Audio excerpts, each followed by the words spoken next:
This is X's and Bros on the Michigan Sports Network. So the Red Wings played last night. That happened. They played professional hockey last night, and it did not go well, folks. It did not go well. I even wore my Red Wings sweatshirt last night. I was feeling real good about life.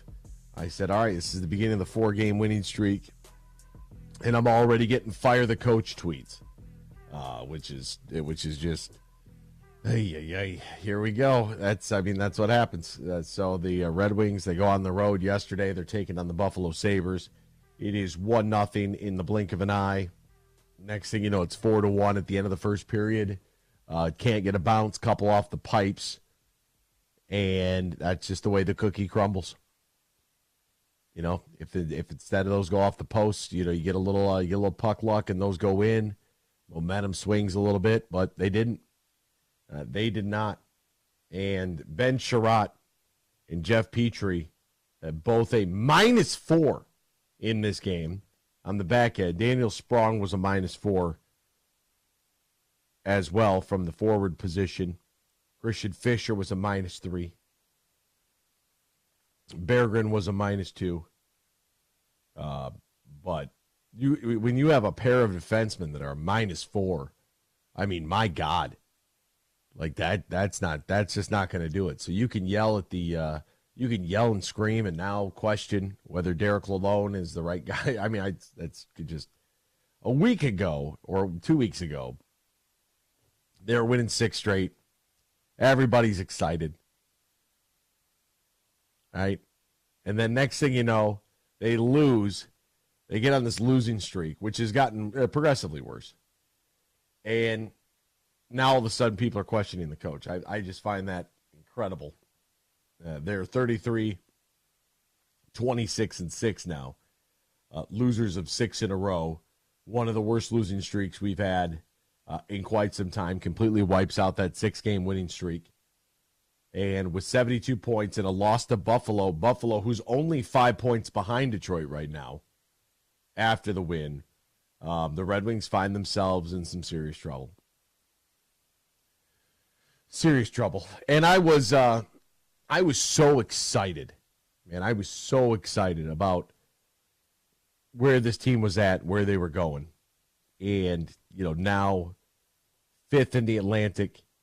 They just they're continuing down this path of destruction. They have played themselves out of the wild card. The New York Islanders now jump them for the number 2 wild card spot because they have a game in hand at 72. 72 points in total. The Wings still trailing Toronto by 82. Tried to give a big rah-rah speech yesterday. Rah-rah-rah all the way home.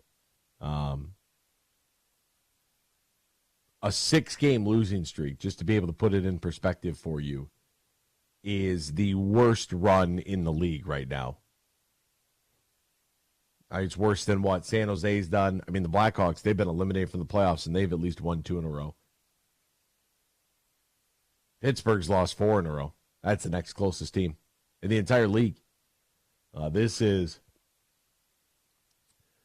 And you knew that losing Larkin was a problem. And here's the thing about stars, right? Stars, when their absence, when their absence is glaring, right? When nothing looks the same, then that would be maybe a good indication this guy is a star. When they're not around, that guy is an absolute star. And that's what Dylan Larkin is. But they are, more well-equipped to be able to handle his absence. And they went out there last night, and they got just bombed from the beginning.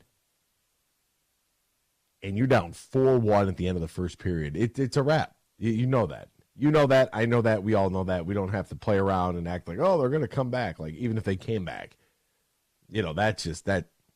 It's just incredible how bad they've been.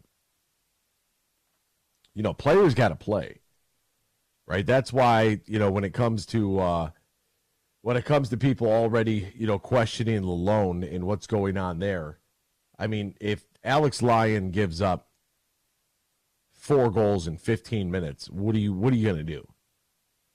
Literally, what are you going to do? When you have 2 defensemen that are a -4, for the love of God, when you've got one of their guys who is 12 of 13 on the dot, like, what are you going to do?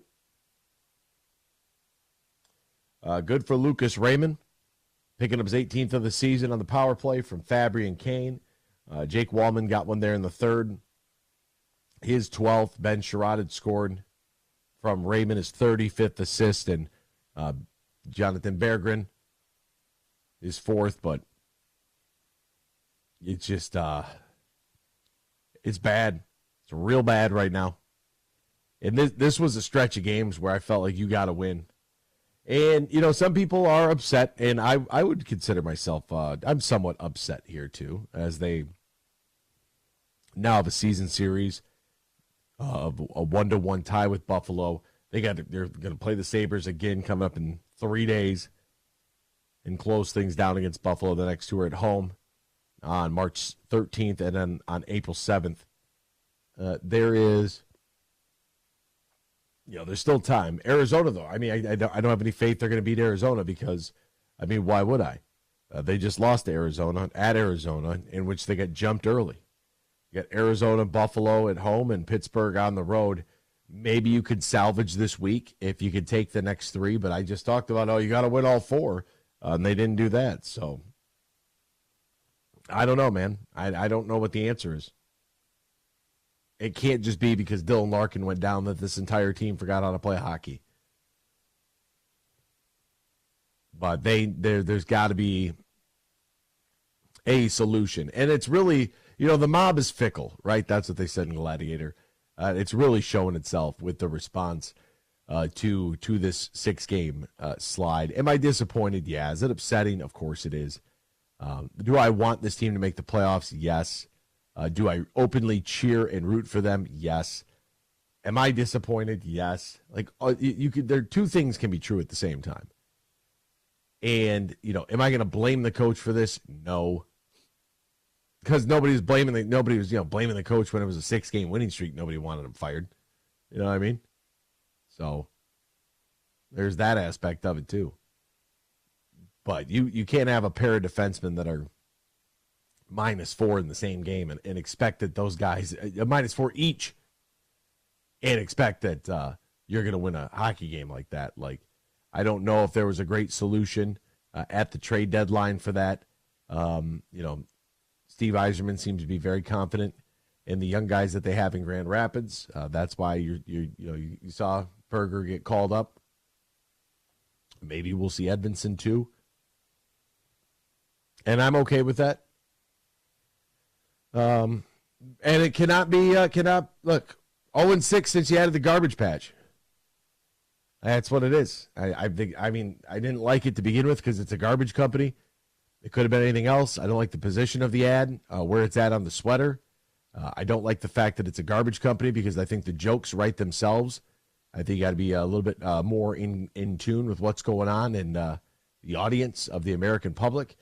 And they're 0-6 with that GD patch on their jersey. So, as I said, after they were 0-2 with it, take it off, void the deal, refund them their money, and move on with it. And be done with it. Just remove it right away. I never would have done it in the first place because it's a flipping garbage company. And it's stupid. What is it worth it? Even if they're not 0-6 right now, even if they're 6-0, is it worth having a company that deals with waste removal on your jersey? The jokes write themselves. Get it off the sweater. For the love of God. Put anything else up there. Anything. I don't care if it's Fauci's face. Anything but a garbage company. Like, so dumb. And put it on the back of the jersey. Get it off the shoulder. Old man yells at cloud. We'll step aside. Lions. Talking Lions next. Excited about that. Don't go anywhere. Lions football. Free agency. Something positive. Bill Simonson here for my good friend Josh Garvey. Now, he's a managing shareholder at Dorn Mayhew's Grand Rapids office.